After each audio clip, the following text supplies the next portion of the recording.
하늘의 문을 여소서. 이곳을 숨어가소서.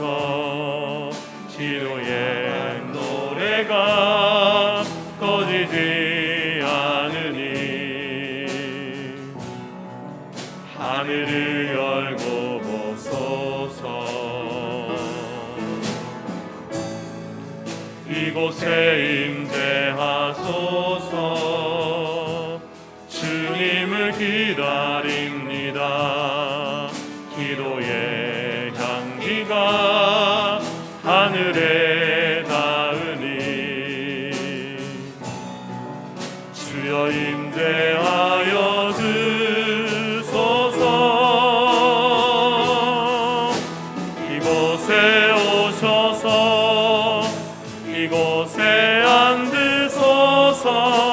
이곳에서 드리는 예배를 받으소서. 주님의 이름만이 오직 주의 이름만 이곳에 있습니다. 이곳에 오셔서 이곳에 앉으소서. 이곳에서 드리는 예배를 받으소서. 주님의 이름만이 오직 주의 이름만 이곳에 있습니다.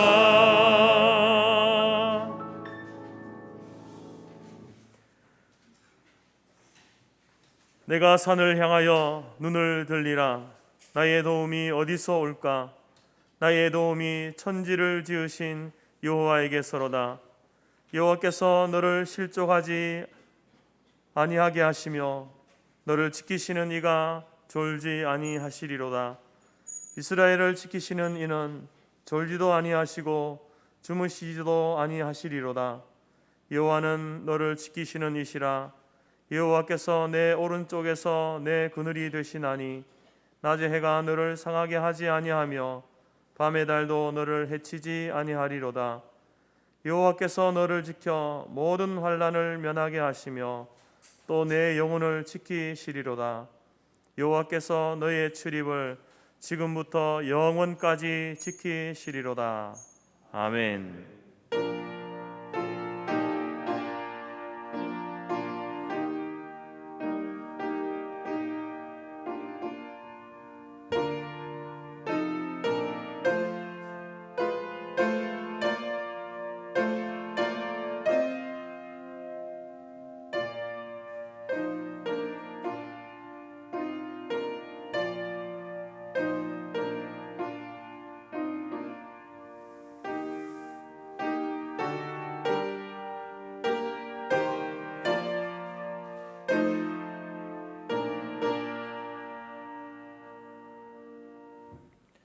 찬송 43장입니다.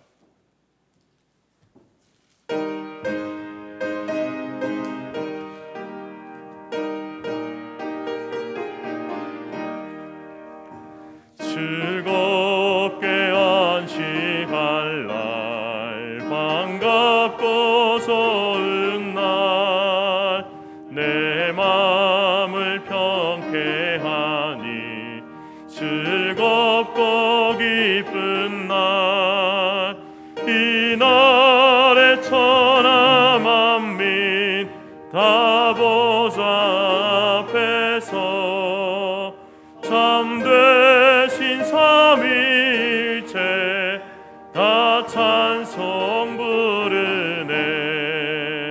이 날에 하늘에서 새 양식 내리네. 성회로 모이라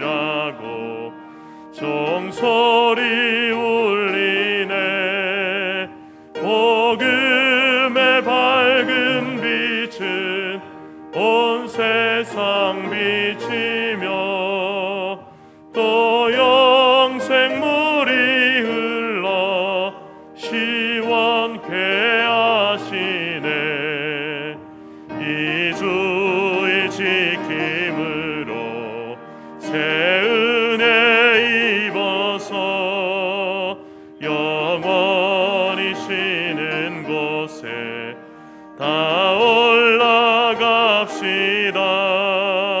성부께 찬미하고 성자와 또 성령 참되신 삼위일체 다 찬송 부르세.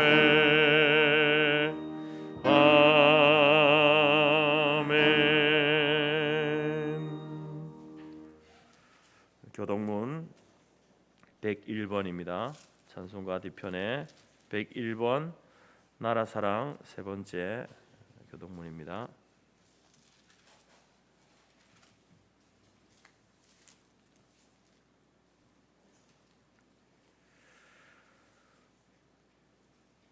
내가 여호와를 찬송하리니 그는 높고 영화로우심이요 여호와는 나의 힘이요 노래시며 나의 구원이시로다.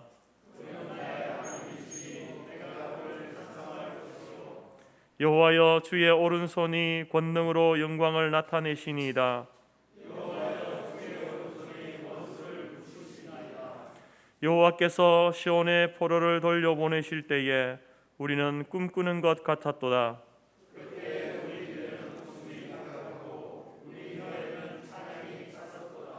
그때에 문나라 가운데서 말하기를 여호와께서 그들을 위하여 큰 일을 행하셨다 하였도다.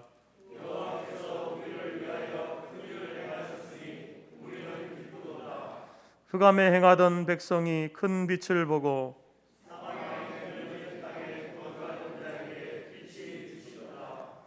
다 같이 주께서 이 나라를 창성하게 하시며 나의 기업 이스라엘이여 복이 있을지어다 하실 것임이라. 아멘. 함께 사제의 기도문으로 기도하겠습니다. 주보와 앞 화면에 있습니다. 죄를 미워하시는 하나님, 지난 한 주간 나의 말과 생각과 행동으로 지은 죄를 돌아보며 용서를 간구합니다.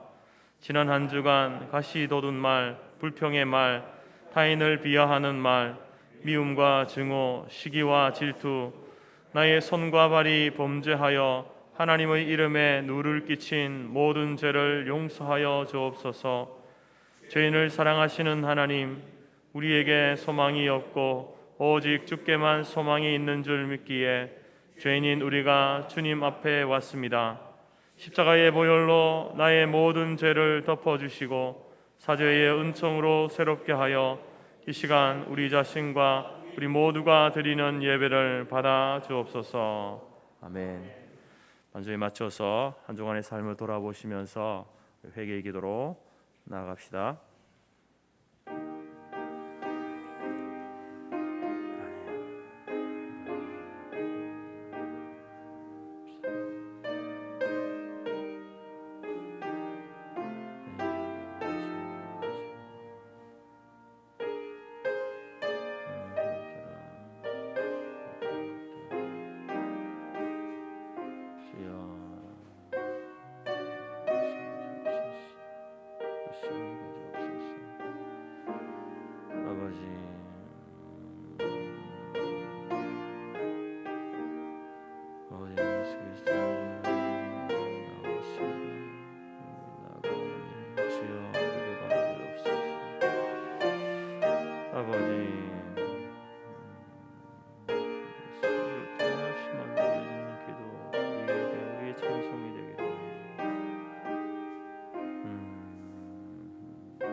신뢰와 은혜 가운데 공동체 가운데 하여 주시옵소서.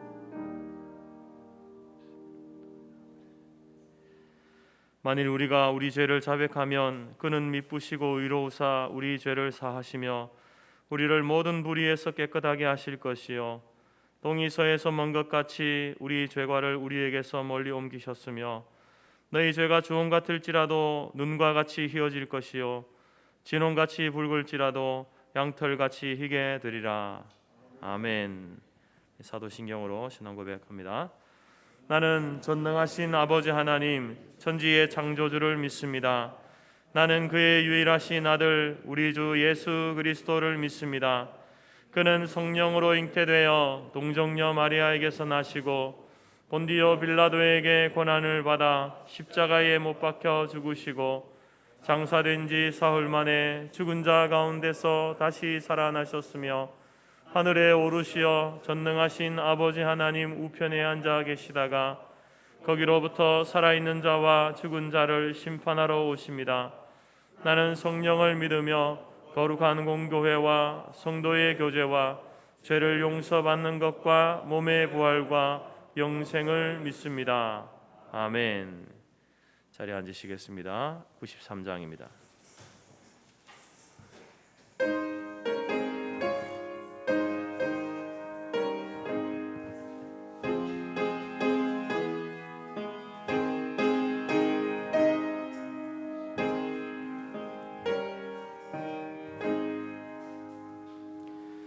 예수는 나의 힘이요 내 생명 되시니 구주 예수 떠나 살면 죄 중에 빠지리 눈물이 앞을 가리고 내 맘에 근심 쌓일 때 위로하고 힘주시리 주 예수. 예수는 나의 힘이요 내 친구 되시니 그네를 간구하면 풍성히 받으리 햇빛과 비를 주시니 추수할 곡식 많도다 귀한 열매 주시느니 주 예수. 예수는 나의 힘이요 내 기쁨 되시니 그 명령을 순행하여 늘 충성하겠네 주야로 보호하시며 바른 길 가게 하시니 의지하고 따라가리 주 예수. 예수는 나의 힘이요 내 소망 되시니 이 세상을 떠나갈 때 곧 영생 얻으리 한없는 복.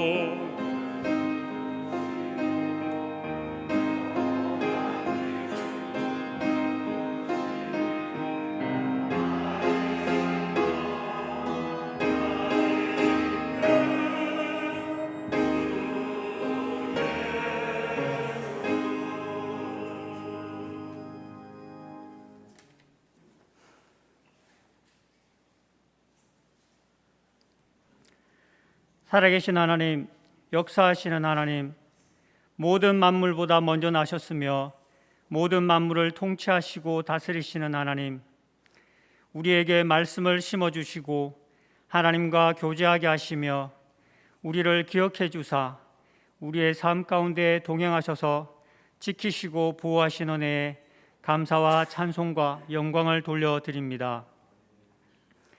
죄로 말미암아 사망에 이를 수밖에 없는 저희들을 미리 예정하사 예수 그리스도의 십자가의 보혈의 은혜로 하나님과의 막힌 담을 얻으시고 휘장 가운데로 살 길을 열어 주셨을 뿐만 아니라 우리를 왕같은 제사장으로 거룩한 나라로 주님의 백성으로 삼아주사 오늘도 현장에서 온라인으로 예배의 자리로 나오게 하시고 주님께 예배를 드리게 됨을 감사드립니다. 하늘을 두루마리 삼고 바다를 먹물 삼아도 다 기록할 수 없는 하나님의 은혜를 받았고 지금도 누리고 있음에도 불구하고 하나님의 나라와 의를 구하기보다 무엇을 먹을까, 무엇을 입을까 염려하며 그할 곳을 찾아 헤매는 믿음 없는 저희를 용서하여 주시옵소서. 말씀을 들을 때는 변화산에서의 영광스러운 주님을 배우는 것과 같이 영원히 주님과 함께하며 살아가겠다고 고백하지만 삶의 현장으로 돌아왔을 때는 세상이 주는 즐거움으로 인해 그 모든 것을 쉽게 잊어버리고 살아가는 우리들을 고백하오니 주여 불쌍히 여겨 주시옵소서. 우리 각자에게 주신 달란트가 있음에도 하나님의 참된 뜻을 깨닫지 못하고 우리 자신만을 위해 사용하는 것은 아닌지, 한 달란트 받은 것을 불평하며 주님을 원망하며 잘못 사용하고 있지는 않는지 우리 자신을 살피는 지혜를 주시옵소서. 베레아 교인들처럼 간절한 마음으로 말씀을 받고 말씀이 그러한가 묵상하며 그 가운데 삶으로 실천하여 삶의 예배로 주님과 동행하며 우리의 삶의 중심이 하나님이 되게 하시고 하나님께 초점을 맞추어 살아가도록 인도하여 주시옵소서. 특별히 영육으로 지쳐있는 성도들과 건강과 삶의 형편이 어려운 성도들에게 찾아가 주시고 암탉이 날개 아래 새끼를 모음같이 품어주시옵고 독수리가 날개치며 올라감같이 그리스도의 능력으로 새 힘을 주사 7번 넘어지나 8번 다시 일어나도록 세워주시옵소서. 참된 목자가 자신의 양을 다 기억하는 것처럼 우리 성도들 한 사람 한 사람의 이름을 기억하시고 불러주시는 그 음성을 듣고 날마다 주님과 동행하는 삶이 되도록 인도하여 주시옵소서. 성터교회를 세우신 하나님, 예수 그리스도를 교회의 머리로 우리를 교회의 지체로 부르신 공동체 사명을 항상 기억하게 하시고 성령의 하나 되게 하신 것을 힘써 지킴으로 우리에게 주신 가르치는 교회, 전파하는 교회, 치유하는 교회의 사명을 잘 감당하도록 은혜를 다하여 주옵소서. 6월 호국 보훈의 달을 맞아 이 땅에 평화를 허락하사 자유롭게 예배할 수 있는 은혜를 주심에 감사를 드립니다. 다시는 6.25와 같은 전쟁이 발생하지 않게 하시고 겨울과 안식일에 도망하는 일이 없도록 긍휼을 베풀어 주시옵소서. 북한 땅에 복음과 예수 그리스도의 십자가의 은혜로 진정한 평화와 안식이 하루빨리 이루어지도록 긍휼을 베풀어 주시옵소서. 전쟁으로 인해 고통 가운데 있는 나라들과 난민들을 불쌍히 여겨주시고 예수 그리스도의 사랑으로 그 땅에 진정한 평화가 이루어지도록 긍휼을 베풀어 주시옵소서. 공의와 정의를 외치는 위정자들이 주님의 말씀 안에서 기준을 찾게 하시고 국민을 위한 바른 정치를 하도록 인도하여 주옵소서. 힘든 상황 가운데서도 주님의 복음을 위해 헌신하시는 선교사님들을 붙들어 주시고 안전과 건강, 주께 받은 사명을 잘 감당하게 하시며 기도와 물질의 후원이 끊이지 않도록 은혜를 더하여 주시옵소서. 하나님, 우리의 자녀들을 주님께 맡겨드립니다. 이제 곧 기말고사로 하나님 자신들의 모든 것을 또한 열매를 맺을 수 있기를 원합니다. 하나님께서 지혜를 더하여 주셔서 좋은 결과를 얻게 하시되 특별히 주님 말씀 안에서 바른 길을 찾게 하시고 주께 자신을 맡겨드림으로 온전한 순종으로 삶을 사는 우리의 자녀들이 되게 도와주시옵소서. 지혜의 말씀을 전하시는 주의 종에게 성령의 충만함과 건강함을 더하여 주시고 맡은 바 총회, 노회, 교회 일들을 잘 감당하도록 지혜를 허락하여 주시옵소서. 주님의 마음을 시원케 하는 사람이란 제목으로 말씀을 전파하실 때에 우리의 삶을 주님 앞에서 다시 돌아보는 그리고 결단하는 귀한 은혜의 시간이 되도록 하나님 함께하여 주옵소서. 예배의 시종을 주께 맡겨드리오며 예수 그리스도 이름으로 기도드립니다. 아멘.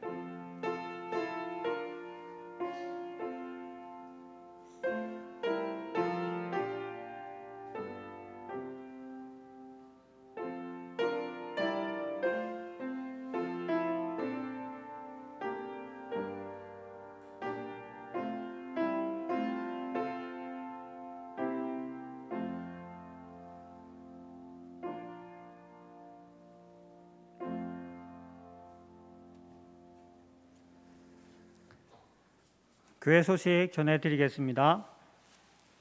사랑하고 축복합니다. 하나님은 영이시니 예배하는 자가 영과 진리로 예배할지니라. 현장 예배와 온라인 예배에 참석하신 모든 성도님들을 주님의 이름으로 축복하고 환영합니다. 형제 교회를 돕기를 원합니다. 재건 영남노회 소속 재건 샘터교회 김광석 목사님이 심무하시는 교회는 지난 3월 말에 교회당 건축을 시작하였습니다. 2001년 진해에 개척하여 건물 없이 사역해오다 창원 귀산동 교회 없는 4개의 작은 마을이 모여있는 곳에 지상 3천 규모 연면적 104평의 건물을 짓고 있습니다. 건축 예산은 은행 대출 3억과 현금 4억에 총 7억을 예상하고 있으며 현금 4억 원은 성도들의 현금과 전국 교회의 도움을 통해 충당해 가고 있습니다. 현재 1층 골조 공사를 마치고 2층 골조 공사 중에 있습니다.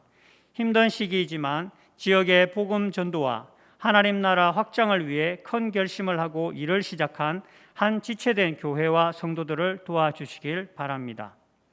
거룩한 부담감과 자원함으로 다음 주일에 샘터 교회당 건축을 위한 특별 헌금을 하도록 하겠습니다. 온라인 헌금을 드리시는 분은 교회 통장으로 입금자 명을 샘터 기재해 주시면 되겠습니다. 거룩한 부담감을 느끼시는 분들과 기쁨으로 자원하시는 모든 분들이 동참해 주시길 바랍니다. 헛터 구제하여도 더욱 부하게 되는 일이 있나니 과도히 아껴도 가난하게 될 뿐이니라. 주의 말씀을 기억하기를 원합니다. 교회 차량 운영 시간이 조정됩니다. 동대문역 1번 출구에서 출발하는 교회 차량이 10시 20분 1회로 운영됩니다. 사고 없으시길 바랍니다. 예배 출석을 준비하셔야겠습니다. 백신 접종으로 인하여 코로나 감염의 위험성이 점차 줄어들고 있습니다. 또한 7월 첫 주부터 새로운 거리두기와 방역 지침이 시작될 예정입니다. 7월부터 모든 예배를 현장 예배로 전환하려고 합니다. 연령과 직업에 따라서 맞는 백신을 신청하셔서 접종하시고 기쁜 마음으로 현장 예배에 참석하시기 바랍니다.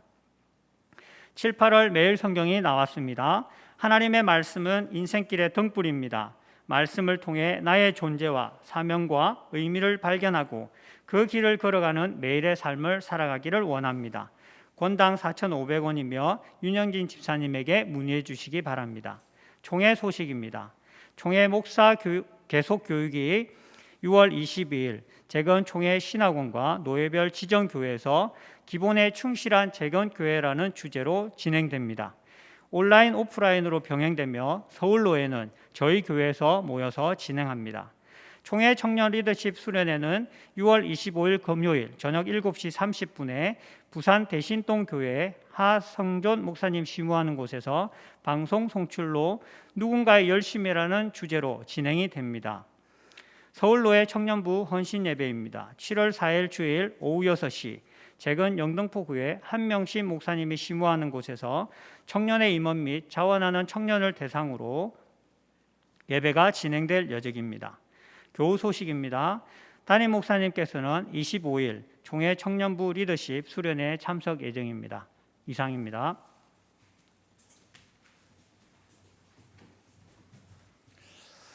찬송가 316장 찬양하면서 준비된 예물을 하나님께 올려드리겠습니다.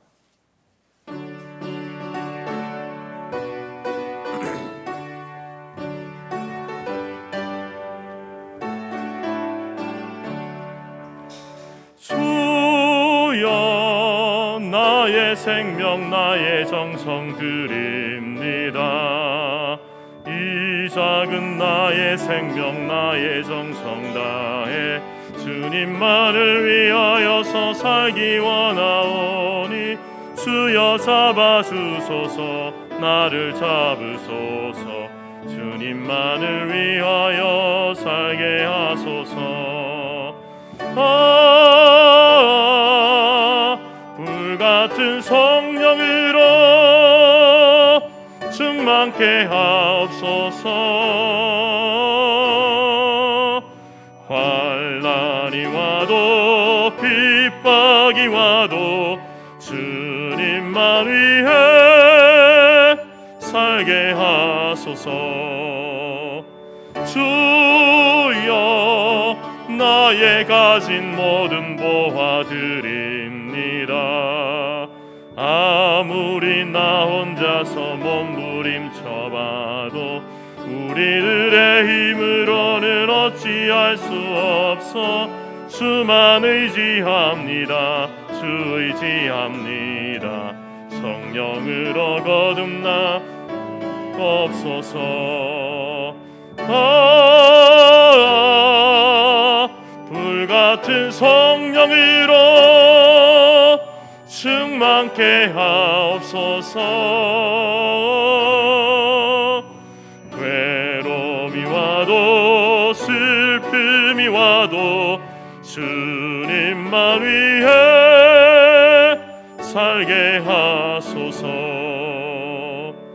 주여 이 몸 바쳐 주의 일을 하려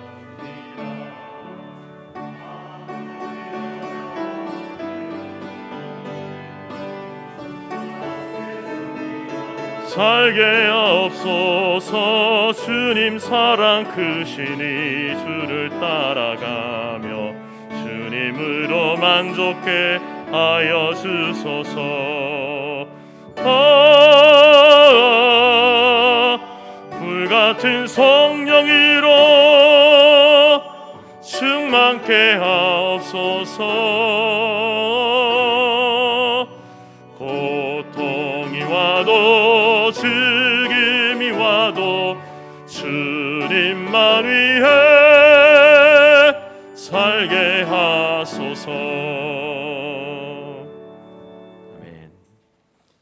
기도하겠습니다. 하나님, 우리의 생명, 우리의 작은 정성 주님 앞에 드립니다. 우리의 가진 모든 보화 주님 앞에 올려드립니다. 주님, 우리를 받으시고 우리의 예물을 받아 주옵소서. 어떠한 삶의 상황 속에서도 하나님만을 예배하며 하나님만을 섬기며 말씀을 따라 순종하며 살아가는 주님의 참된 백성들이 될 수 있도록 우리를 인도하여 주옵소서. 고통과 괴로움 앞에서도 의연하게 믿음을 지키며 하나님, 죽음이 우리를 찾아온다 할지라도 이 믿음 배반하지 아니하고 끝까지 주님 가신 그 길을 따라갈 수 있는 우리 교회와 모든 성도들이 될 수 있도록 인도하여 주옵소서. 오늘 이 시간 주의 백성들이 주님의 존전에 나왔습니다. 주의 말씀을 사모하며 주의 말씀을 듣고자 나왔습니다. 성령 하나님, 한 사람도 거저 왔다가 거저 돌아가지 않게 하시고 우리 교회와 우리 각 사람에게 들려주시는 그 성령 하나님께서 우리에게 말씀하시는 그 말씀을 듣게 하시고 성령 하나님께서 우리에게 감동 주실 때에 또 그 말씀을 따라 순종하며 살아갈 수 있는 우리 모두가 될 수 있도록 인도하여 주옵소서. 육신의 연약함과 또 심령의 마음의 어려움과 가정의 여러 형편으로 인하여서 함께하지 못하는 지체들이 있습니다. 기억하여 주시옵소서. 찾아가 주시옵소서. 저들을 어루만져 주시옵소서. 하나님, 오히려 그 고난을 통하여서 하나님의 마음을 더 깊이 깨닫고 주의 율례를 배우며 하나님께 더 가까이 나아가는 주의 백성들이 될 수 있도록 인도하여 주옵소서.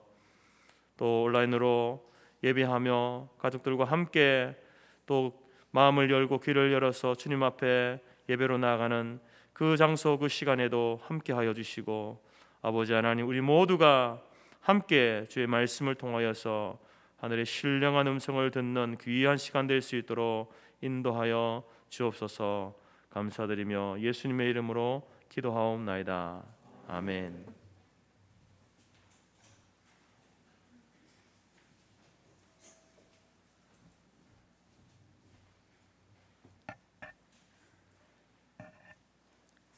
하나님이 우리에게 주신 말씀은 잠언 25장 13절이며 구약 939페이지입니다.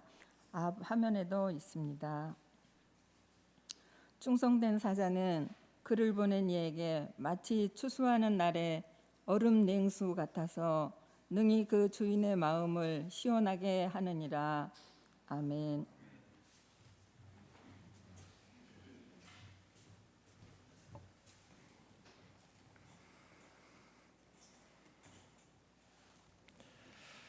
우리가 잠언의 말씀을 계속해서 이렇게 새벽마다 묵상하고 있는데, 잠언은 하나님을 경외하는 그 삶, 그 신앙, 그것을 통해서 얻게 되는 그 삶의 지혜를 우리에게 가르쳐주고 있습니다. 그래서 경건하고 의로운 사람은, 다시 말해서 하나님을 경외하는 사람은 지혜로운 삶을 살게 되어 있습니다. 그렇지 않고 미련하고 어리석은 사람은 정말로 그 삶에 누가 보기에도 어렵고 힘든 미련한 삶을 살게 되어 있습니다. 잠언의 교훈들을 보게 되면은 그것이 어떤 절대적인 진리나 혹은 하나님의 틀림없는 약속, 이것을 우리에게 가르치기보다는 일반적인 삶의 지침들을 우리에게 많이 소개해 주고 있습니다. 누구든지 비록 성경에 기록되어 있지만 이 삶의 지침들을 따라 살다 보면 그 지혜로운 삶이 주는 긍정적인 열매들을 맺을 수 있는 확률들이 많습니다. 이는 예수님을 믿고 하나님을 믿고 안 믿고의 그런 차원이 아니라 그냥 일반적으로 하나님께서 우리 인생들에게 주시는 그런 어떤 삶의 지침들이기 때문에 그렇습니다. 또 반대로 이 지침을 따라 살지 않으면, 즉 미련한 자의 삶을 살게 되면은 그대로 그 부정적인 삶의 가시로 인하여서 괴로움을 당하고 어려움을 당하게 되어 있습니다. 여러분, 하나님의 은혜는, 우리에게 주신 은혜는 두 가지 은혜가 있습니다. 하나는 특별하신 은혜, 특별 은혜라고 하죠. 이 은혜는 아무에게나 주는 것이 아닙니다. 아무나 누릴 수 있는 것이 아닙니다. 하나님이 택하시고 예정하시고 택하신 자들만 누릴 수 있는 은혜가 특별 은혜입니다. 그리고 또 하나는 이제 일반 은혜인데요, 이 은혜는 모든 사람들이 누릴 수 있는 은혜입니다. 오늘 잠언의 말씀에는 바로 이런 일반 은혜를 강조하는 말씀들이 많이 있는 겁니다. 그래서 여러분, 우리가 이 잠언의 말씀들을 보게 되면 성경에 기록되어진 말씀이지만 성경이 아닌 다른 곳에서도 여러분들이 아마 들어본 내용들이 많을 겁니다. 일반적으로 사람이 살아가면서 그 삶을 지혜롭게 또 성공적으로 꾸려가기 위해서 살아야 할 삶의 모습들, 그것들을 잠언이 이야기하고 있고, 이 말씀들 가운데는 또 심지어 다른 종교에서도 이런 이야기들을 하는 경우들이 허다한 것이죠. 물론 우리가 이 잠언의 말씀을 읽고 묵상하는 이유는 우리가 성도된 자로서, 우리는 성도이기 때문에 우리의 삶을 창조하신 그 하나님을 경외하는 그 믿음, 그 신앙 바탕 위에서 모든 사람들이 누리는, 모든 사람들이 하나님께서 예비하신 그 일반 은혜의 차원의 그 삶을 살 때에 모든 사람들이 그 복을 받거든요. 그 복을 우리도 함께 받는, 그래서 하나님을 경외함과 더불어서 또 일반적으로 주시는 그 은혜들도 우리가 받아 누려야 되는 것, 그것을 위해서 우리가 이 잠언의 말씀을 묵상하는 것입니다.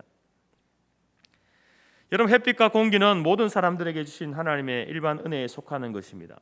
그렇지만 우리가 그 햇빛과 공기를 누릴 때에 우리들은 단순히 일반 은혜의 차원이 아니라, 불신자의 마음으로가 아니라 하나님을 경외하는 자로서, 성도로서 이 햇빛과 이것을 하나님께서 주셨다라는 그 신앙 고백 가운데 더 풍성하게 감사하고 누릴 수 있어야 되는 겁니다.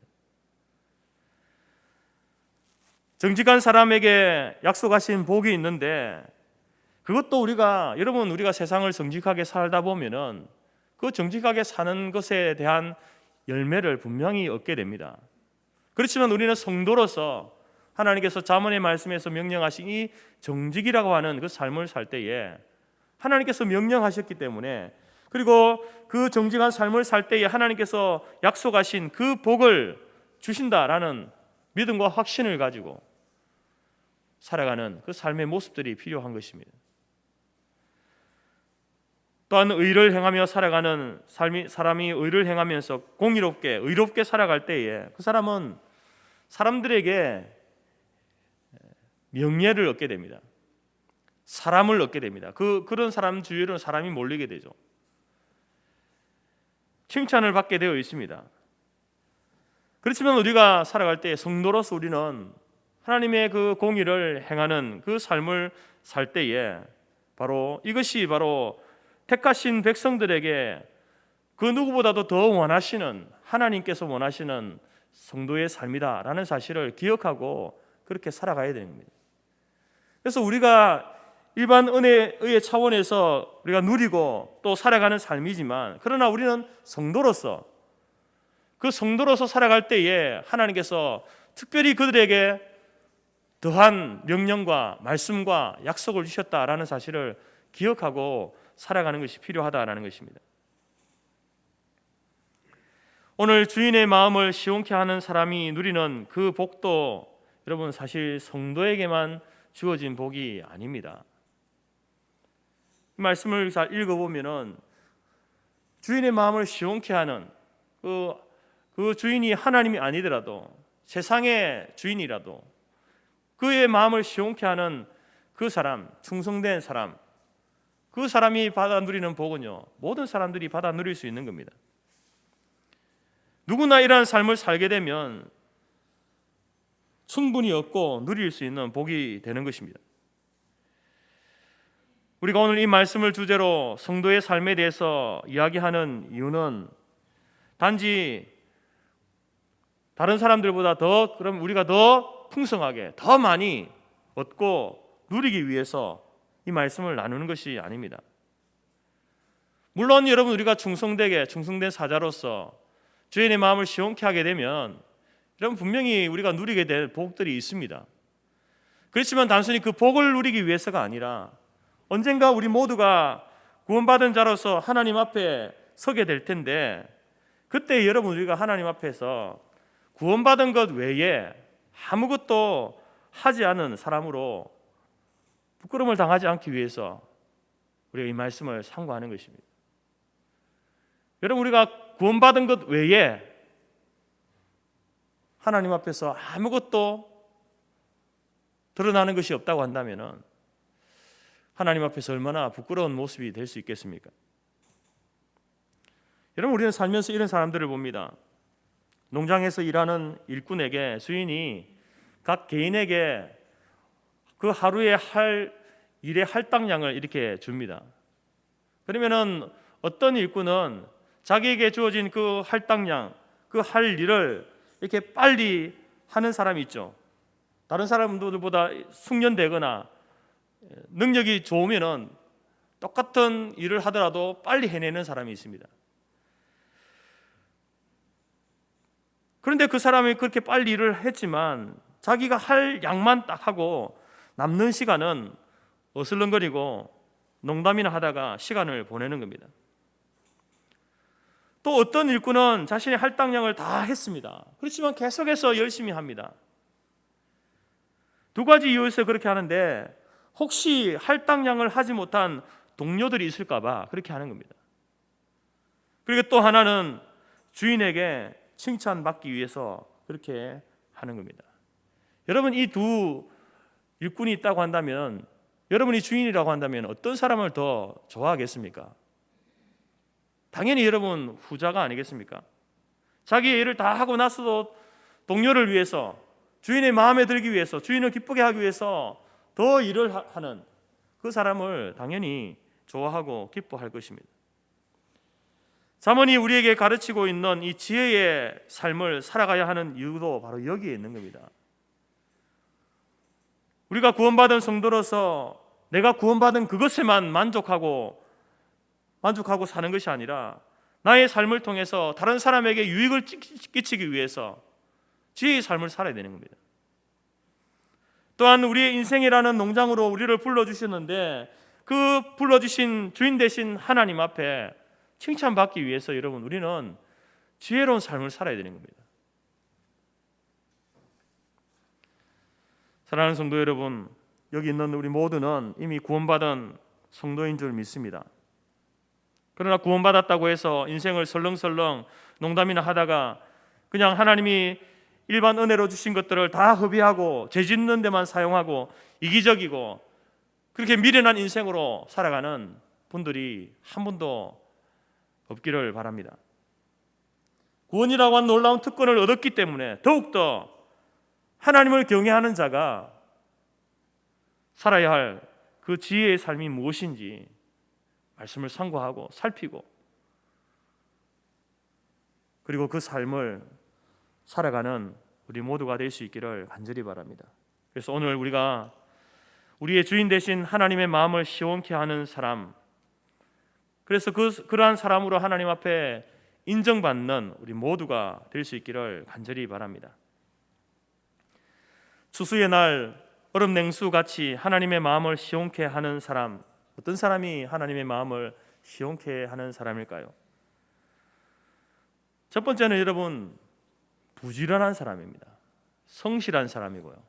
오늘 본문의 표현을 빌면 충성된 사람입니다.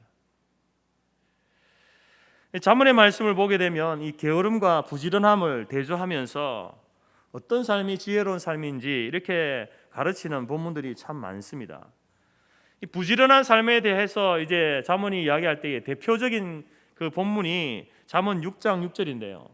그 말씀은 개미에게 가서 그가 하는 것을 보고 지혜를 얻으라라는 이 말씀이죠. 여러분, 개미가 하는 것을 보고 부지런하게 살아라는 거예요. 부지런하게. 좀 이렇게 짓궂게 표현하면 이런 말이 될 수도 있습니다. 개미 IQ만 있어도 부지런하게 살 수 있다는 겁니다. 개미 정도의 IQ만 있어도 부지런하게 할 수 있으니까 누구든지 부지런하게 살아야 된다. 이 말씀을 하고 있는 겁니다. 그래서 게으름이라고 하는 것은, 게으르게 살아가는 것은 개미만도 못한 삶의 모습이다라는 꾸짖음도 그 속에 담겨 있는 것이죠.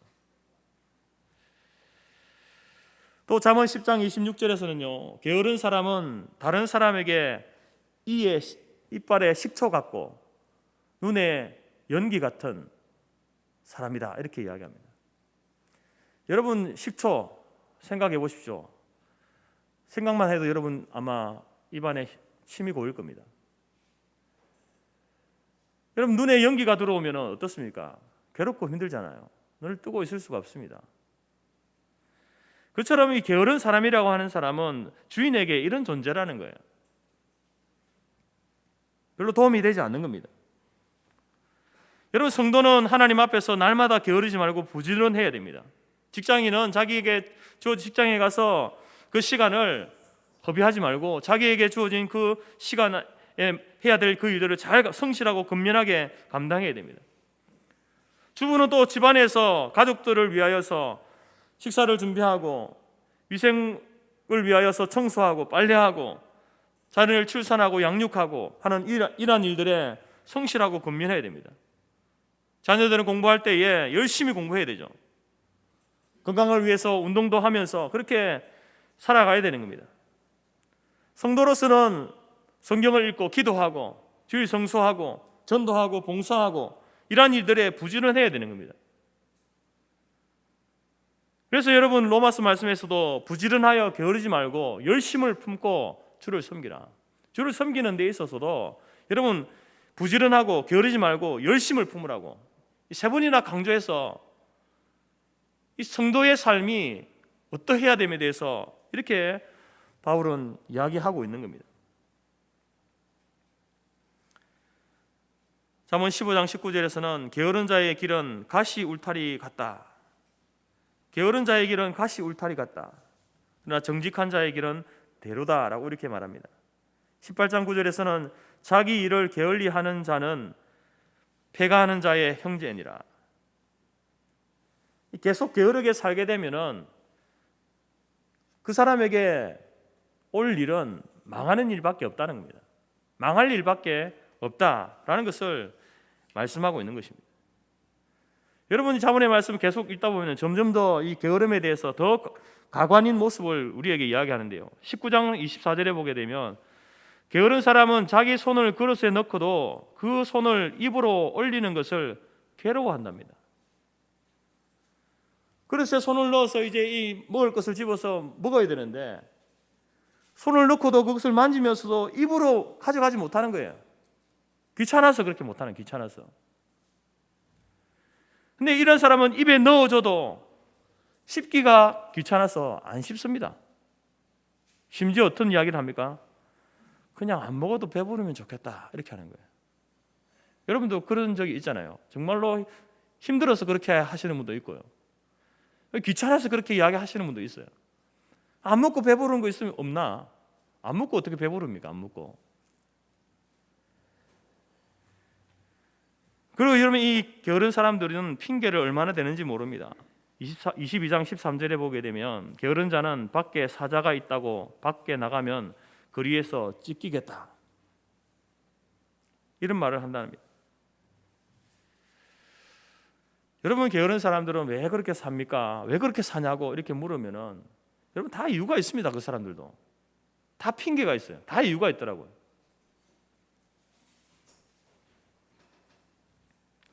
그 이유를 들어보면은 그럴 듯합니다. 아, 그럴 수도 있겠구나 라고 생각이 듭니다. 그런데 문제는 뭐냐면 늘 그렇다는 거예요. 매번 그렇다는 겁니다.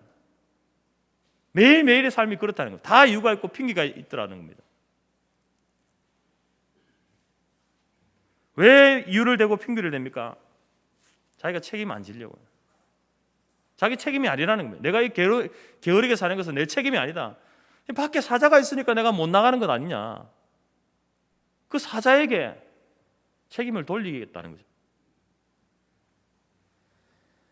26장 14절에는 이렇게 말합니다. 문짝이 돌저기를 따라 도는 것 같이 게으른 자는 침상에서 돈다. 여러분 문을 열면 이렇게 문이 왔다 갔다 열렸다가 닫혔다가 요것만 하지 않습니까?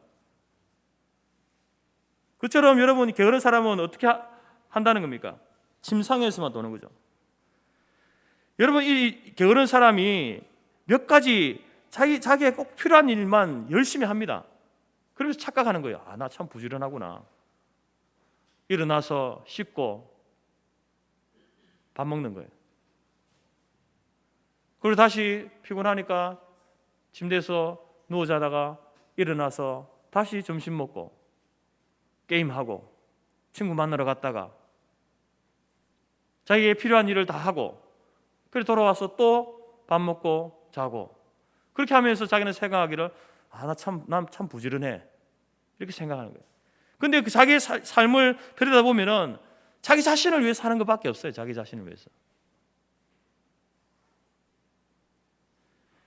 여러분 이런 사람이 자기 자신을 부지런하다라고 하지만 성경은 이런 사람 게으르다고 하는 거예요. 게으른 자는 침상에서 돈다. 이 말씀이 그 말씀이에요. 너를 위해서만 살아가는 그것은 부지런한 게 아니야. 게으른 거다라는 거죠. 지혜로운 게 아니고 미련한 삶이다라고 이렇게 잠언은 우리에게 가르칩니다. 예수님께서는 이런 사람들을 마태복음 25장에서 악하고 게으른 종이라고 이야기합니다. 게으름과 함께 예수님께서는 악하다 이렇게 이야기하죠. 게으름이 악하다라는 겁니다.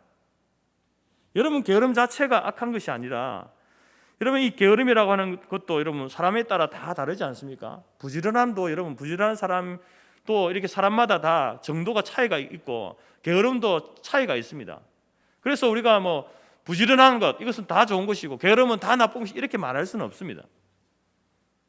절대적인 것이 아니거든요. 그런데 여러분 여기서 악하고 게으른 종이다라고 하는 말씀은 무슨 말씀이겠습니까? 여러분 하나님께서 우리를 구원하시고 하나님의 백성으로 삼으시고 예수님의 참 제자로 우리를 불러주시고 세워주신 것은 우리가 구원받고 이제 예수님을 닮아서 더욱더 거룩해져 가는 것 그것을 위해서 우리를 불러주신 겁니다. 구원시켜 주신 거예요. 그게 우리에게 하나님 원하시는 삶의 모습입니다. 그런데 이 게으름이라고 하는 것이 예수님을 닮아가는 삶에 있어서 방해가 되면은 죄가 되는 거예요. 악하다는 겁니다. 우리의 성화를 방해하는 게으름은 악한 것입니다. 죄가 되는 것입니다. 그래서 그 게으른 종을 향해서 악하다라고 이렇게 이야기하는 거예요. 악하다. 그리고 그 게으른 자는 부지런한 사람, 성실한 사람, 충성된 사람이 얻게 될 복을 누리지 못하게 되는 거예요. 여러분, 부지런하게 살면은 일반적으로 잘 살게 되어 있습니다. 부유하게 살게 되어 있고요. 사람들에게 인정받으면서 살게 되는 것이 바로 세상의 이치 아닙니까? 그런데 그 부지런함으로 살아가는 사람이 누리는 그 복들은 하나님께서 이 세상 곳곳에 이렇게 우리의 삶의 터전마다 이렇게 숨겨두신 보물과 같은 것입니다. 우리가 열심히 하다 보면은 그 보물을 발견하는 거예요. 얻게 되는 겁니다. 하나님이 다 숨겨 놓으신 거예요. 그것을 우리가 지금 누리고 있는 겁니다. 그런데 게으른 사람은 그걸 찾아내지 못하는 거예요. 하나님이 다 숨겨 놓았는데 너 이렇게 조금만 열심히 하면은 그 내가 숨겨 놓은 복을 네가 누릴 수 있어. 그거 찾아 먹어. 그거 찾아서 누려. 그런데 이 게으른 사람은 그거 찾지 못하는 거예요. 여러분, 그러면 하나님께서 그 인생을 보시면서 얼마나 답답하시겠습니까? 야, 내가 조금만 더 하면 되는데 왜 그거 못해? 왜 그거 못 누려? 못 찾아 먹어? 하나님이 답답하신 거예요.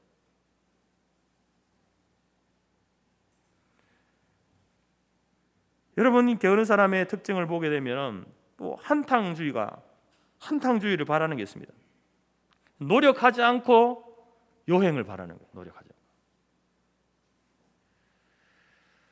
그래서 이런 사람들은 하나님이 은혜를 주셔도 한 번에 큰 은혜 팍 주시는 거, 이런 거 좋아합니다. 기도해도요, 한 번에 막 큰 응답 받는 이런 거 좋아하고요. 부자가 되어도 벼락부자가 갑자기 벼락부자 되는 이런 걸 좋아하는 거예요. 이런 사람들이 그 마음의 생각이 그렇다는 겁니다. 여러분, 하나님의 은혜를 받은 사람, 복을 받은 사람, 부자가 된 사람이요, 갑자기 그렇게 된 게 아닙니다. 그 사람의 삶의 면면들을 들여다보면 정말 그 하나님의 은혜를 받고 누리기 위해서, 부자가 되기 위해서, 사람들에게 인정을 받기 위해서 얼마나 많은 수고와 노력을 했는지, 얼마나 고통의 눈물을 흘렸는지.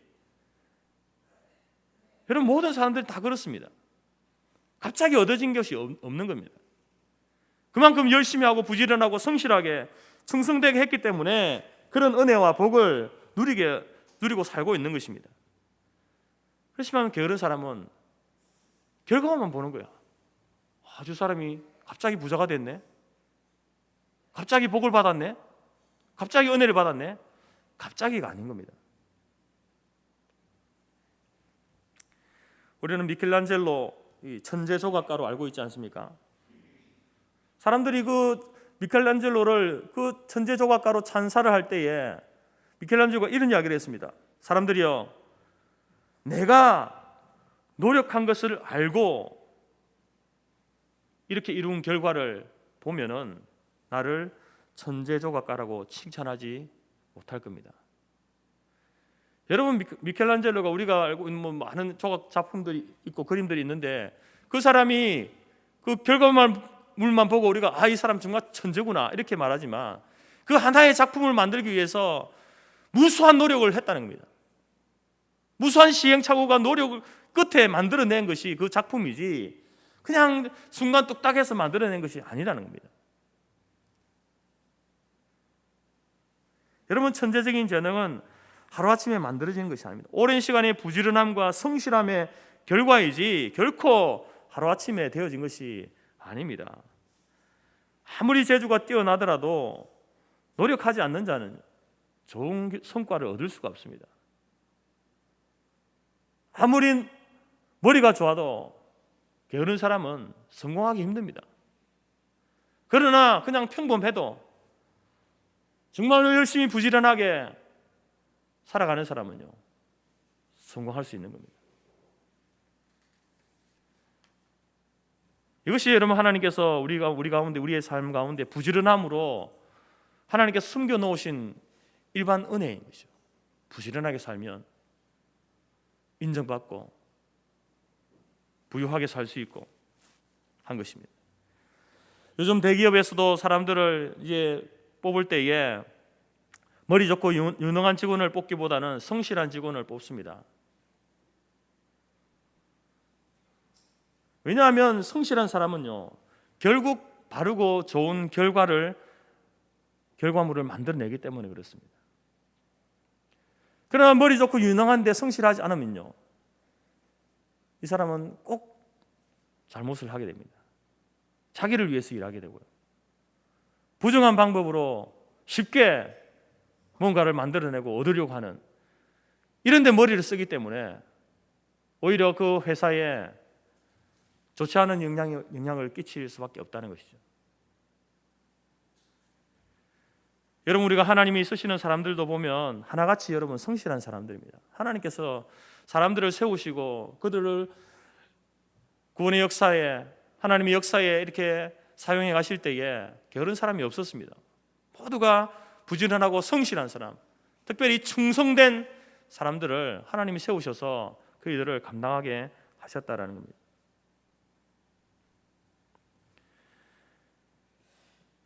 우리 교회도 여러분 이제 교회가 70년이 가까워오기 때문에 연세 드신 분들이 많이 있지 않습니까? 나이 들었다고 해서 여러분의 시간을 헛되이 낭비하지 마시기 바랍니다. 젊은 사람은 물론이겠지만 나이 드신 분들도 여러분에게 주어진 그 시간을 부지런하게 살아가시기 바랍니다.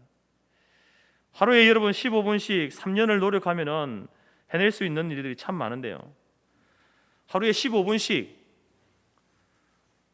성경을 읽으면 3년에 한독할 수 있습니다. 물론 우리가 1년에 통독할 수도 있고 한 달에 통독할 수도 있지만, 나이 드신 분이 눈도 안 보이고 이렇게 하기 때문에 사실 그 오랜 시간 동안 성경을 읽고 있을 수가 없잖아요. 근데 하루 15분만 읽으면요, 3년 안에 성경을 통독할 수 있습니다.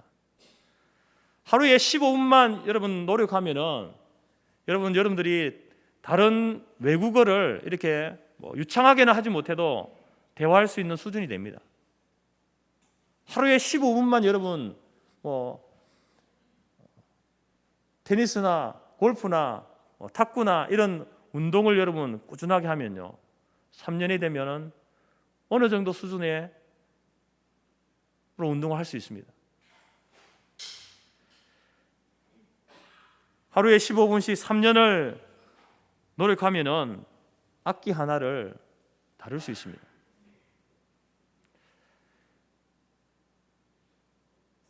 여러분, 앞으로도 몇 년 사실 것 같습니까? 제가 볼 때는 3년 이상은 충분히 다 사실 것 같으니까 하루에 15분씩 뭔가 하나를 해보십시오. 그리고 3년 후는요, 다른 사람들보다 더 뛰어난 하나의 능력을 갖게 되는 거예요. 여러분, 이렇듯이 우리가 하나님 앞에서 이렇게 우리가 열심히 부지런하게 살게 되면 하나님께서는 그 부지런함의 열매를 반드시 주신다라는 겁니다. 그러나 아무것도 하지 않고 내가 이제 이 나이에 뭘 하겠어 하고 주저앉아 있으면 그 사람은 아무것도 할 수 없습니다. 정말. 1992년에 미국의 중부 네브라스카 주에 벤 넬슨이라는 그 변호사가 있었는데요, 이 사람이 주지사로 선출됐습니다. 그런데 원래 이 사람은 변호사로서 그 이름도 잘 알려지지 않은 사람이었습니다. 그런데 주지사 선거에 나가게 된 거예요. 선거가 시작되기 전에 이제 한 여론조사 기관에다가 이렇게 요청을 했습니다. 자신의 지지도를 좀 알아봐 달라 조사를 했는데요, 800명에게 물어봤는데 2명이 지지한다라고 이렇게 얘기했다.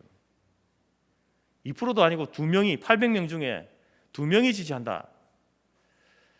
그때부터 이 넬슨은 바빠졌습니다. 사람들 앞에 나서서 연설도 하고 악수도 하고 자기가 주지사가 되면 어떤 정책을 펼칠지 설명도 하고 그 설명서를 배포하기도 하는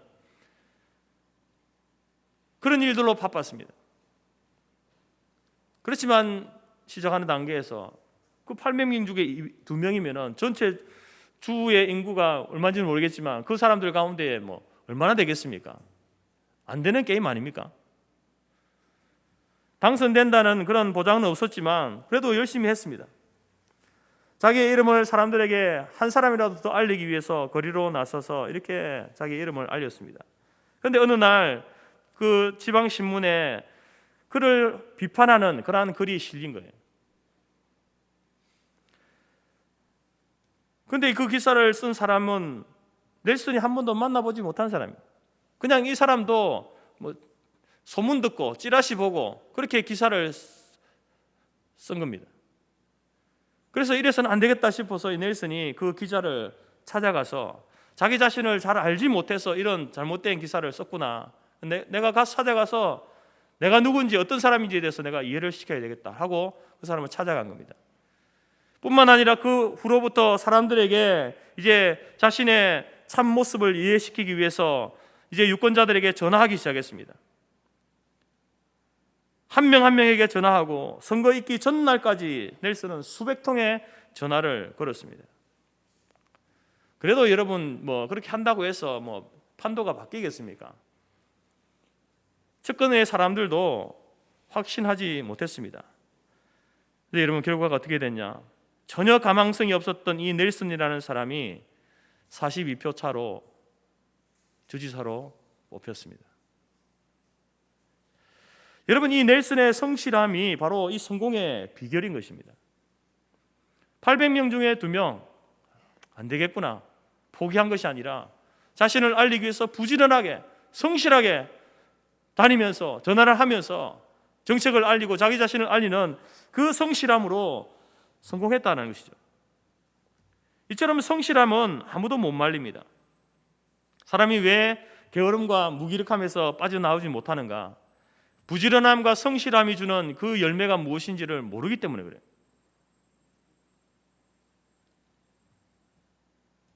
여러분 우리가 어떤 일을 하더라도 한탕주의 그런 사고가 아니라 부지런하게 끈기 있게 꾸준히 계속 노력하는 그러한 성도가 되어야 됩니다.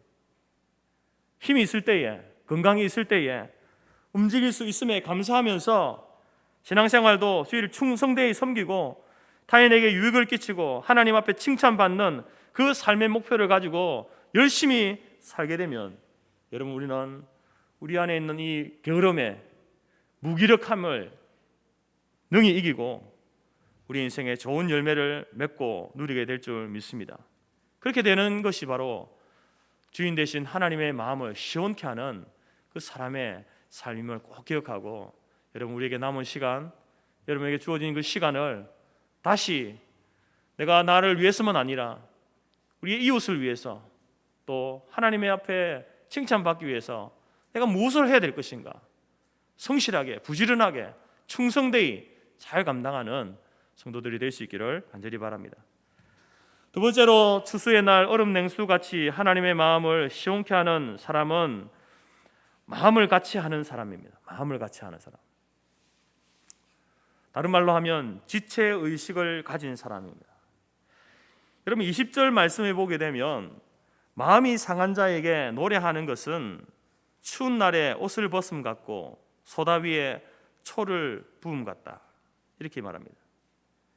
마음이 상해 있는데 그 앞에 가서 막 노래를 하면은 그 사람은 여러분 이 공감 능력이 떨어진 사람 아닙니까? 요즘 뭐 정치에서도 마찬가지지만 지도자들이 공감 능력이 떨어지면은 그 사람은 이 지도자의 자격이 없는 거죠. 지탄을 받고 있는 많은 그 지도자들을 보게 되면 그런 거예요. 아니 초상집에 가서 엉뚱한 말을 하고 하면은 그 사람을 지지하는 사람들이 다 돌아서는 겁니다.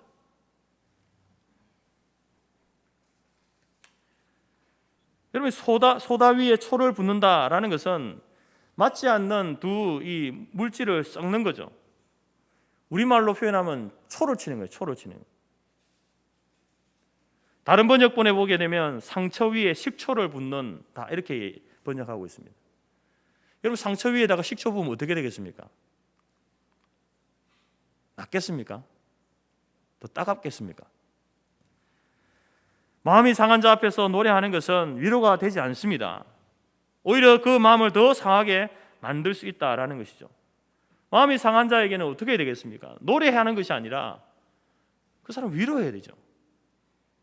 그 사람을 위해서 기도해야 되는 거예요.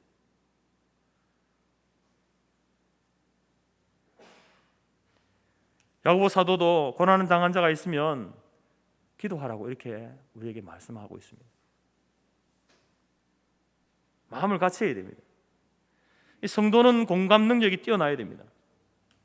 그래서 성도의 공감 능력은 어디에서 오는가? 지체의식에서 오는 거예요. 사도 바울이 만일 한 지체가 고통받으면 모든 지체도 함께 고통을 받고 한 지체가 영광을 얻으면 모든 지체도 함께 즐거워한다라고 말씀하고 있습니다. 이게 당연한 겁니다. 제 오른손 손가락이 아프면은 왼손은 안 아픈 겁니까? 아픔을 못 느끼는 겁니까? 몸 전체가 아픔을 느끼는 거죠. 그게 지체입니다. 지체. 그게 한 몸이죠. 여기 아픈데 이 몸은 아무렇지도 않게 있으면은 이게 한 몸이 아닌 겁니다. 다른 몸인 거예요.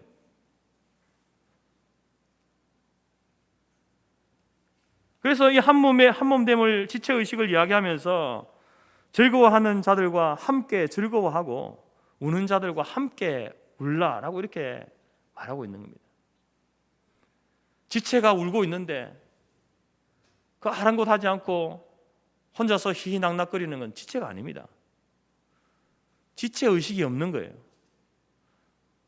하나님께서 우리를 교회로 불러주셨을 때는 지체로 불러주셨는데 그 지체에 대한 바른 지식이 없고 신앙 고백이 없는 사람이에요.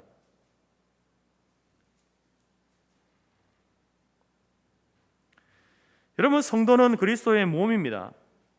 예수님은 그 몸의 머리가 되시죠. 머리가 되시고 성도는, 교회는 몸인데 성도 한 사람 한 사람은 그 몸의 지체가 되는 겁니다. 그래서 한 몸을 이루는 거예요. 그래서 우리가 예수님과 교회가 한 몸이 되는 겁니다. 그래서 성도와 성도가 한 몸을 이루는 것입니다.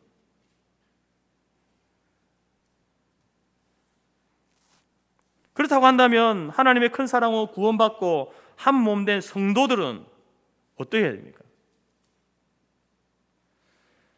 여러분, 사도행전에 보게 되면은 이 바울이 교회를 핍박하러 다닐 때에 예수님께서 환상 가운데 나타나서 뭐라고 이야기합니까? 나는 네가 핍박하는 예수다 이렇게 말합니다. 사도 바울은 예수님을 핍박한 적이 없습니다. 예수님 만난 적도 없는데요. 그런데 예수님은 네가 핍박하는 예수다 이렇게 말씀합니다. 왜 그런 말씀을 하시냐면은 교회가 핍박을 받는 것을 예수님이 한 몸이기 때문에 그 고난을 함께 받는 거예요. 성도가 고통당하고 어려움 당하면은 예수님도 함께 아파하고 함께 우시는 분이 예수님이다라는 거예요. 그처럼 성도와 성도 또 한 지체를 이루고 있는데, 한 몸을 이루고 있는데 한 지체가 고통하고 있으면은 다른 지체도 함께 우는 것이 지체된 그 한 몸 된 성도의 바른 반응이다라는 것이죠.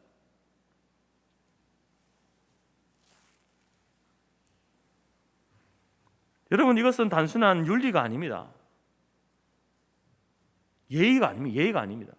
이건 신앙 고백이에요. 우리가 그리스도의 한 몸을 이룬 교회입니다라는 고백인 겁니다. 말로만 하는 고백이 아니라 실제로 한 지체가 고통당할 때에 같이 아파하고 눈물 흘리는 그 행위가 우리의 신앙 고백인 것입니다. 여러분, 우리가 이 잠언의 말씀을 보면서 심지어 오늘 그 본문에 읽지는 않았지만 21절, 22절에 보게 되면 원수를 향해서도 그렇게 해야 된다 이렇게 말합니다. 네 원수가 배고파 하거든 식물을 먹이고 목말라 하거든 물을 마시우라. 그리하는 것은 핀수스로 그의 머리에 놓는 것과 일반이요 여호와께서 내게 상을 주시리라. 여러분, 우리가 하나님과 원수되었던 자들입니다. 그런데 우리를 하나님께서 사랑하시고 오래 참으시고 우리를 구원해 주셨습니다. 원수된 우리들을, 우리의 필요를 채우시고 먹이시고 우리를 구원해 주셨습니다. 그렇게 예수님께서 우리에게 행하신 그 사랑을, 그 행위를 실제로 우리의 원수인 자들에게 이렇게 하라는 겁니다.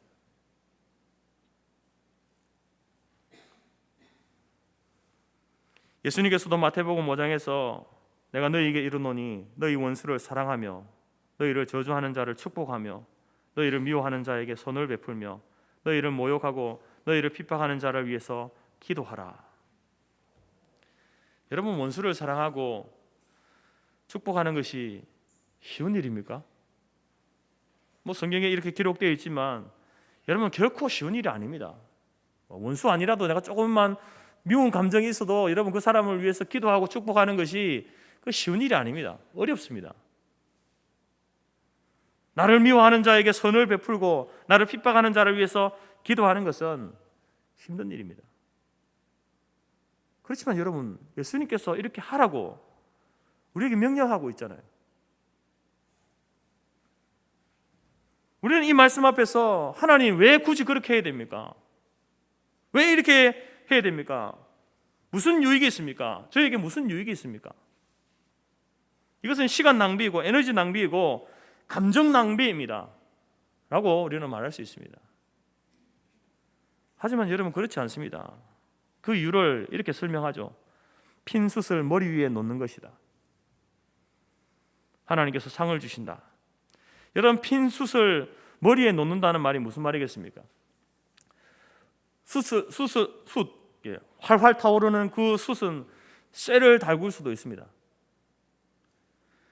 그처럼 원수를 향한 그 사랑, 선행은 원수의 마음을 감동시켜서 회개케 하고 변화시킬 수 있다는 겁니다. 그 가능성을 이야기하고 있는 것입니다. 원수가 생각합니다. 자기는 그 사람에게 악을 행했는데 근데 저 사람이 나한테 똑같이 악을 행하는 것이 아니라 선을 행하는 것을 보고 이 사람이 감동을 받는 거예요. 그리고 변화되는 겁니다. 이 가능성을 위해서 하는 거예요. 그리고 또 다른 의미에서 내가 선을 행했음에도 불구하고 이 원수가 변하지 않으면 그가 원수에게 행한 그 선행, 그것이 그 사람 머리에 놓여진 하나님의 진노의 숯이 될 수 있다는 겁니다. 하나님이 진노를 그 사람에게 내리시는데 그 근거가 될 수 있다는 겁니다. 그리고 원수를 사랑하고 그 필요를 채워준 사람의 일이 헛되지 않으면 하나님께서 그 선을 행한 자에게 상을 주신다라는 겁니다. 여러분 우리가 원수를 향해서 선행을 베풀어야 하는 것, 그것은 성도로서 마땅한 책무다라는 것을 말하고 있습니다. 그렇다고 한다면 여러분 원수를 향해서 이렇게 해야 된다고 한다면 한 형제된 교회와 지체와 성도들에게는 어떻게 해야 되겠습니까? 원수를 사랑하고 원수의 필요가 있으면 그것을 채워주고 그렇게 해야 되는 것이 성도의 책무라고 한다면 같은 한 교회 안에서 한 지체되고 교회되고 지체된 믿음의 성도들, 믿음의 가족들, 교회에게는 어떻게 해야 하는 것이 맞겠습니까? 원수보다 더 지체의식을 가지고 배고파하면 먹을 것을 주고 목말라 하면 마실 물을 주는 것, 그렇게 해야 되지 않겠습니까? 그래서 잠언 말씀에서는 이 구제를 강조하고 있는 것이죠. 흩어 구제하여도 더욱 부하게 되는 일이 있나니 과도히 아껴도 가난하게 될 뿐이라. 구제를 좋아하는 자는 풍족하여질 것이요 남을 윤택하게 하는 자는 윤택하여지리라.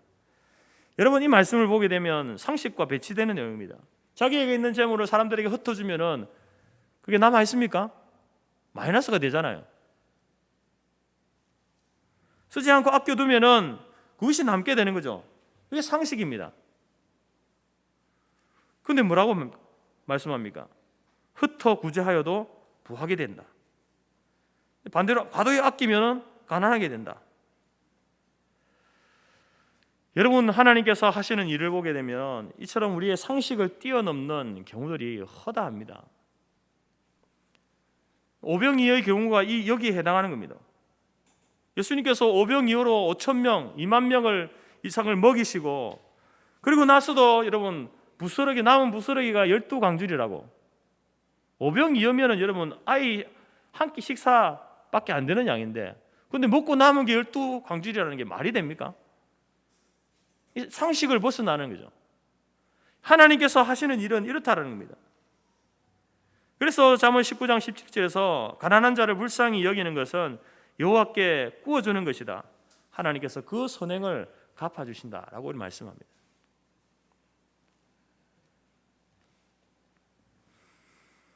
저 간증을 하나 하고 마치겠습니다. 제 개인의 간증이라기보다는 목회적 간증인데요.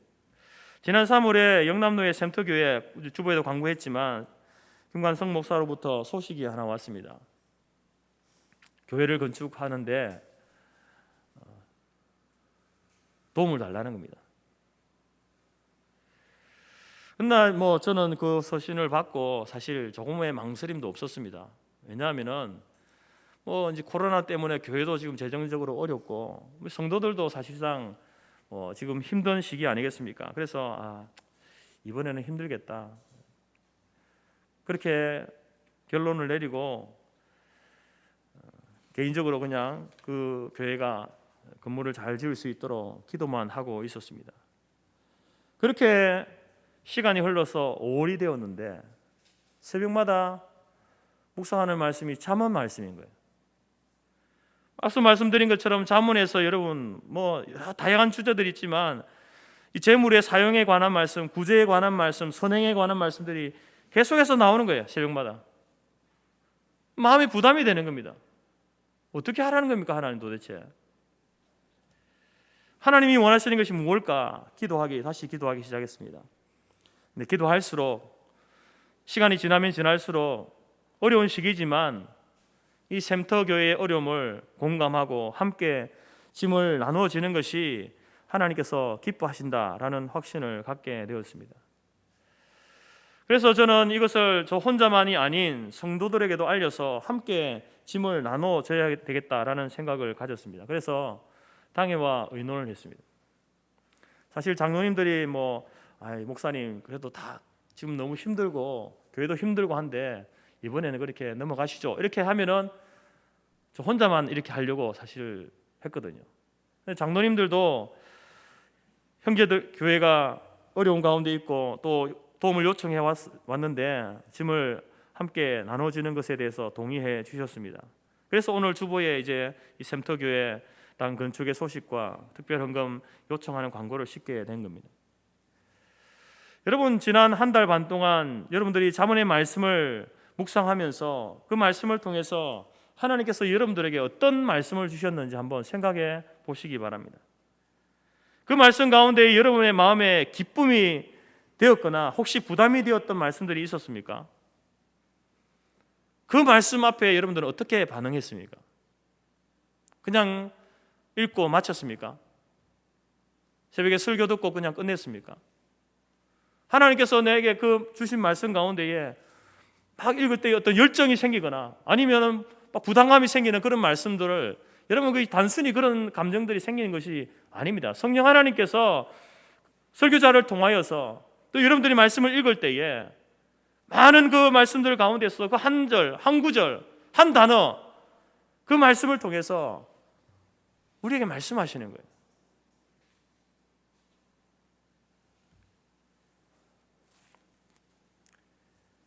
여러분 우리가 오늘 광고를 통해서 또 설교를 통해서 주신 말씀을 이번 한 주 동안 깊이 생각하시면서 묵상하시기 바랍니다. 나는 어떻게 하는 것이 하나님의 마음을 시원케 하는 것인지 매일매일 물어보시기 바랍니다. 그리고 그에 대하여서 어떤 그런 부담감이나 혹은 또 자원하는 마음을 하나님께서 주시거든 여러분 하나님 앞에 귀한 헌금으로 형제교회의 그 어려움에 공감하시고 함께 동참하는 그러한 시간들이 될 수 있기를 간절히 바랍니다. 여러분 우리 재건교단은 작은 교단이죠. 한국교회 안에서 재건교단 참 작은 교단입니다. 그런데 여러분 형제 사랑이 남다른 교단입니다. 작기 때문에 전국 교회 목회자들을 다 압니다. 성도님들은 좀 모르는 분이 있을 수 있지만 목회자들끼리는 다 압니다. 알 뿐만 아니라 그 교회 형편도 다 압니다. 그래서 이런 일이 있을 때마다 도시교회뿐만 아니라 시골교회에서도 여러분 십시일반으로 이렇게 도움의 손길을 주는 그런 교단입니다. 근데 이런 이야기들을요 다른 여타 교단 목사님들에게 하면 놀랍니다. 아니 교단 전체 교회가 어떻게 그렇게 할 수 있냐? 심지어 노예 안에서 어떻게 그렇게 한 교회를 위해서 그렇게 할 수 있냐라고 이렇게 이야기합니다. 그런 일이 잘 없거든요. 이것은 우리가 작기 때문에 우리 교회, 우리 교단만의 장점이기도 한 것이죠. 노예가 개의 교회를 위해서, 총회가 개의 교회를 위해서 돕는 일을 할 수 있는 것입니다. 그러나 여러분, 이것은 이상한 일이 아니죠. 우리가 작게 생각해 보면 한 교회 안에서 우리가 믿음의 생활을 하는 공동체 안에 한 분이 정말 어려움을 당하고 있습니다. 그러면 우리 교회가 어떻게 해야 되겠습니까? 지체된 성도로서 기도하고 그분을 돕는 것이, 자, 우리 함께 이분을 위해서 기도합시다. 이분이 어려움이 있으니까 우리가 이렇게 해서 도움을 줍시다 라고 이야기하고 돕는 것이 마땅한 것 아니겠습니까? 이것이 여러분 범위가 좀 커진다고 하더라도, 그것이 노예가 되고 총회가 된다고 하더라도, 심지어 여러분 교단이 다르다 할지라도 정말 예수 그리스도를 믿는 그런 믿음 가운데 선 믿음의 사람들, 그런 교회, 그런 교단이 어려운 가운데 있으면 충분히 우리는 여러분 공교회를 고백하는 우리 성도들은요, 교회들은 도울 수 있어야 되는 겁니다.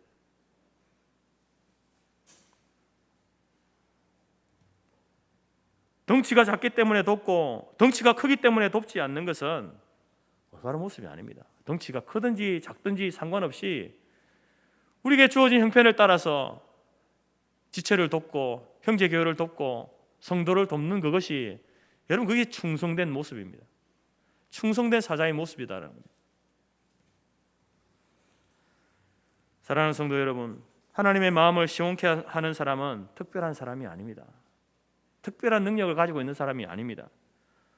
오늘 우리에게 주신 삶의 시간을 부지런하게 사용하는 사람, 우리에게 주신 직무를 충성되게 감당하는 사람, 그 사람이 여러분 하나님의 마음을 시원케 하는 사람입니다.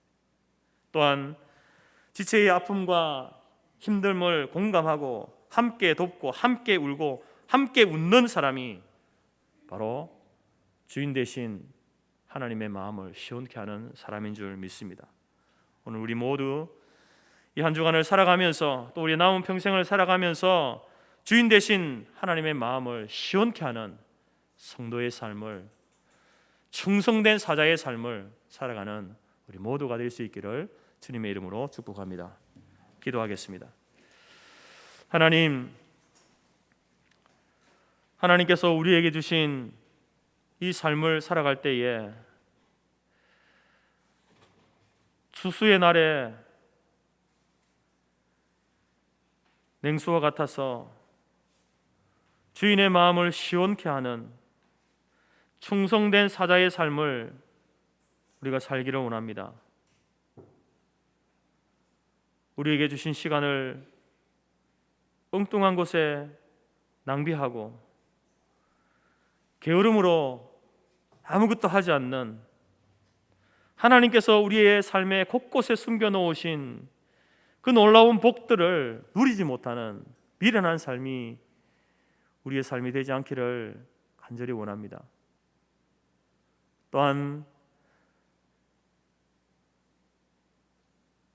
믿음의 공동체 안에서 한 지체된 성도가 어려움을 당하고 있을 때에 그를 위하여서 기도하고 도우며, 한 교단 안에서 형제교회가 어려움 가운데에 하나님의 큰 일을 감당할 때에 모른다 하지 않고 형편을 따라서 지체의식을 가지고 함께 도우며 하나님의 나라, 그 공동체를 아름답게 세워가기 원하는 그 선한 마음들을 우리 가운데 허락하여 주옵소서.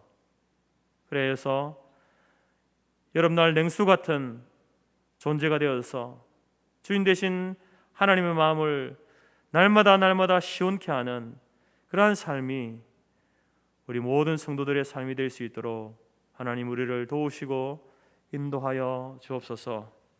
주의 말씀을 통하여서 또 설교를 통하여서 주위의 환경들을 통하여서 하나님께서 우리에게 말씀하시는 하나님의 그 말씀들을 잘 캐치하게 하시고 또 그 말씀 앞에 날마다 순종함으로 살아갈 수 있는 모두가 될 수 있도록 인도하여 주옵소서.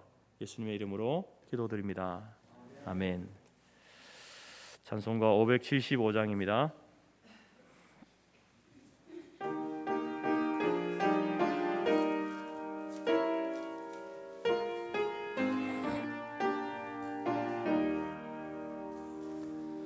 주님께 귀한 것 드려 젊을 때 힘다하라.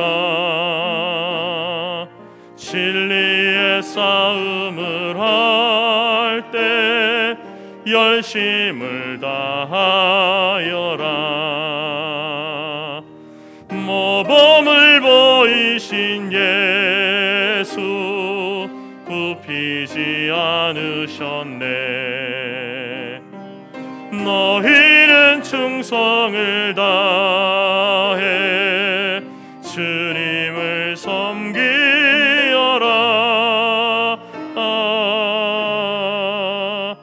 주님께 귀한 것 드려 젊을 때 힘다하라. 구원의 갑주를 입고 끝까지 싸워라. 주님께 귀한 것 드려 내 몸과 내 마음도 주 위에 모든 것 바쳐 힘다해 섬기어라. 독생자 보내신 성부 은혜를 베푸시니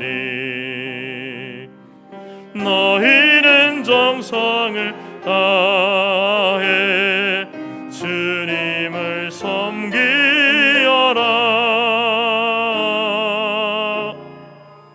주님께 귀한 것 드려 힘다하라. 구원의 갑주를 입고 끝까지 싸워라. 우리의 귀한 것 모두 주님께 바치어도 그 귀한 생명을 주신 주 은혜 못 갚겠네. 하늘의 영광을 보려 우리를 구했으니 너희는 마음을 다해 주님을 섬기어라. 주님께 귀한 것 드려 젊을 때 힘다하라. 구원의 갑주를 입고 끝까지 싸워라.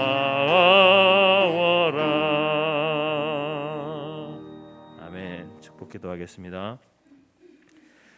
지금은 우리 주 예수 그리스도의 은혜와 하나님 아버지의 크신 사랑과 성령의 교제 교통 충만케 하신 은혜가 이제 우리의 남은 생애를 주인 되신 하나님의 마음을 시원케 하는 그 바른 성도의 삶을 살아가기로 마음에 소원하고 작정하는 모든 주의 백성들 머리 위에와 그들의 가정과 기업과 자녀와 우리가 속한 성도교회와 재건재단 위에 지금부터 영원토록 함께 있을지어다. 아멘.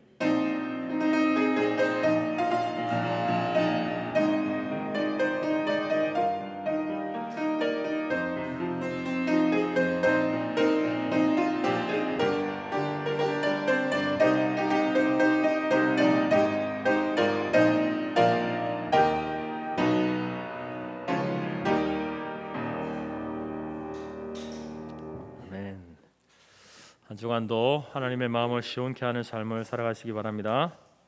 예배를 마쳤습니다. 감사합니다.